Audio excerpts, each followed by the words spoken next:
Week 4 of the fantasy baseball season. Here's a few hitters I look to sell and trade this week. The first hitter, Vinny Pasquinto of the Kansas City Royals. So Pasquinto, he's off to a nice start on the year. 4 home runs, 11 RBIs, 13 runs scored, at .268 average, and a .376 on base. So Pasquinto, his season was cut short last year with injury. That cost him half the year, where he was pretty decent. 9 homers, 26 RBIs, and a .247 average. But the last couple weeks is where he's pretty much got all his stats. 4 home runs, 11 RBIs, 9 runs scored in that time, a .395 average, and a .500 on base. So Pasquinto, former top prospect in this Royal system, and he's living up to it, no doubt about it. But like I said, last season, coming off a big injury, we don't know if he's still 100% is Pasquinto this season. And with not a lot of protection in this lineup, I think teams are going to pitch around them a little bit and find other ways to get Pasquinto out and not give him great hitting count. So right now, well, he's playing great baseball and he's been white hot over the last 2 weeks. He's a sell-high hitter this week, April 19th versus the O's, 1 for 3, a homer, 3 RBI, 3 runs scored. April 20th versus the O's, 1 for 3 with a run. April 21st versus the O's, 1 for 4. And April 22nd versus the Blue Jays, and that one 1 for 4. So right now, well, he's playing good baseball, even though the last 2 or 3 games he's cooled off a little bit, is Pasquinto.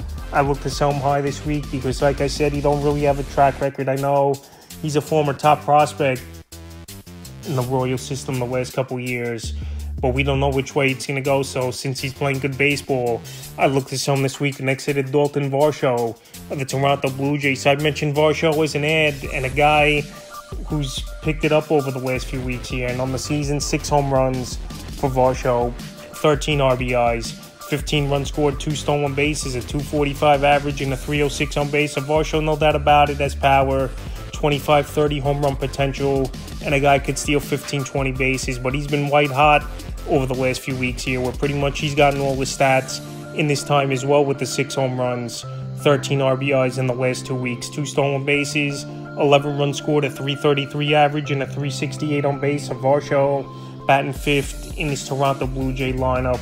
And he's been a catalyst for them over the last few games here, where he's showed some power with 5 home runs last 5 games for Varga. April 17th versus the Yankees, 2 for 4, 2 homers, 3 RBIs.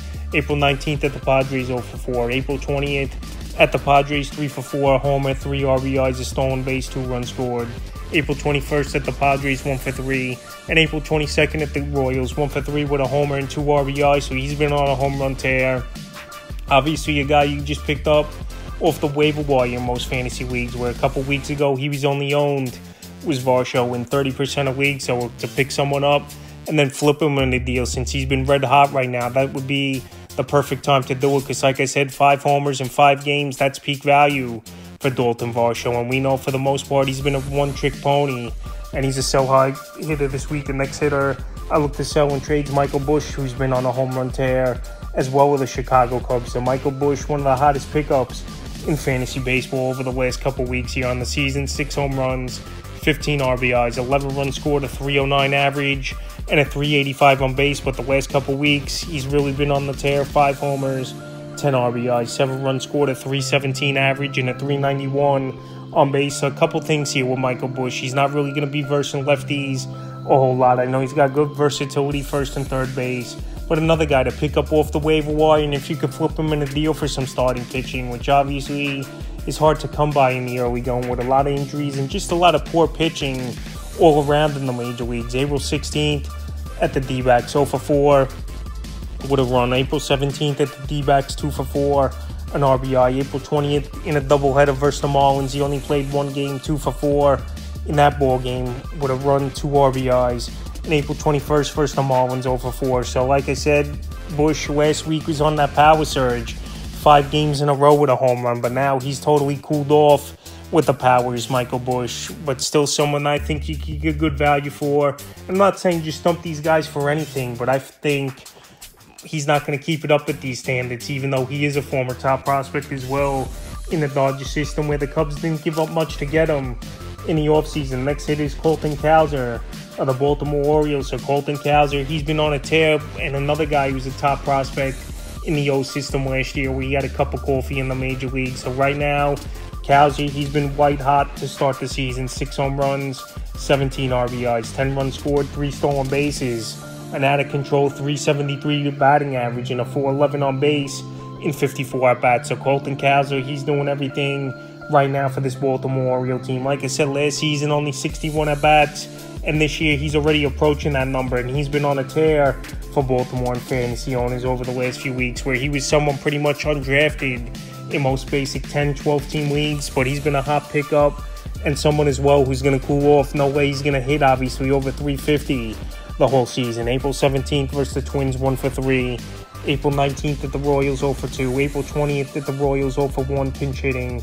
April 21st at the Royals, 1 for 3 with a homer and an RBI. And April 22nd at the Angels, 1 for 3 with a homer and an RBI in that one. So right now, playing great baseball is Colton Cower, one of the hottest hitters and best hitters in fantasy baseball. And I know he's on a great team with the Baltimore Orioles, where he's going to get a lot of good hitting counts and stuff like that, but I just don't see him keeping up at this tourist pace. And like I always said, if you could get someone off the waiver wire, obviously, and then flip him in a deal for something with more consistency and more upside, especially a starting pitcher, I would do that with Cower this week. And the fifth and final hitter I look to sell in trades, Josh Naylor, the Cleveland Guardians. And Naylor, he was on the list last week, and so far he's keeping it up at a great pace to start the year. 6 home runs, 20 RBIs, 13 runs scored, a 325 average, 393 on base percentage for Josh Naylor. So last season it was a great year for him, no doubt about it. But like I've said a lot with this Cleveland Guardian team, besides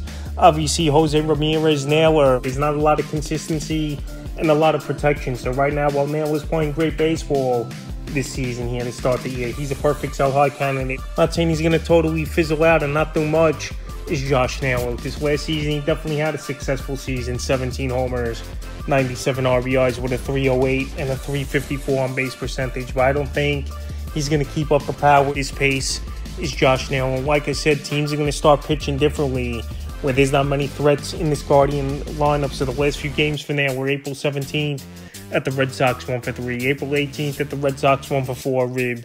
April 19th versus Oakland, 1 for 4 with a homer, an RBI. April 20th versus Oakland, 2 for 4, homer, 3 ribs. And April 21st versus Oakland, 1 for 4 with 3 RBIs. So he definitely took advantage of a poor pitching staff with the Oakland Athletics is Josh Naylor. So right now, well, he's playing great baseball, and I think you could get a decent hitter and possibly a pitcher in a deal. I would sell him high this week, so that's a few hitters I look to sell and trade for week 4 of the fantasy baseball season.